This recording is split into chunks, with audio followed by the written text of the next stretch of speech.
Il Tavagnacco si presenta al gran completo sul campo del Verona, che deve invece sopperire alle assenze delle infortunate Girelli e Toselli, pubblico delle grandi occasioni per il big match della Serie A femminile. In tribuna anche il presidente dell'Asso Calciatori Damiano Tommasi, il CT azzurro Pietro Ghedin e il sindaco Flavio Tosi. Partono a 1000 le friulane che passano in vantaggio alla prima opportunità. Incursione di Tatiana Bonetti che dalla destra entra in area e di sinistro trafigge l'incolpevole Oxstrom.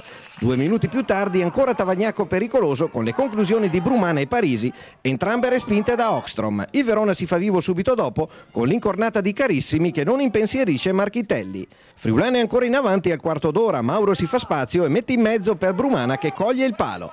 Raddoppio udinese al 20° con il contropiede innescato da Bonetti che lancia a rete Brumana. La numero 10 entra in area, dribbla anche Oxstrom e deposita la sfera in rete. Palla al centro e sulla successiva azione il Verona accorcia le distanze con Melania Gabbiadini che raccoglie l'assist di De Rocha, si decentra ma trova lo spiraglio giusto per battere Marchitelli. Alla mezz'ora le veronesi pervengono al pareggio. Gelmetti dalla destra crossa alla perfezione per l'italo-brasiliana Da Rocha che salta Martinelli ed insacca la sfera incrociando sul secondo palo.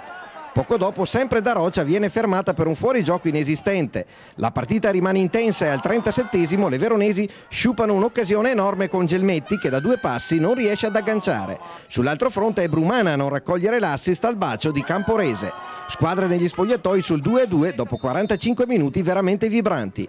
Al 12° della ripresa arriva il gol capolavoro di Melania Gabbiadini che circondata dalle avversarie addomestica un campanile in area, si porta a spasso l'intera difesa friulana e davanti a Marchitelli mette dentro il gol del sorpasso. Subito dopo Da Rocha potrebbe addirittura portare a 4 le reti veronesi, ma la sua conclusione viene respinta dalla brava Marchitelli.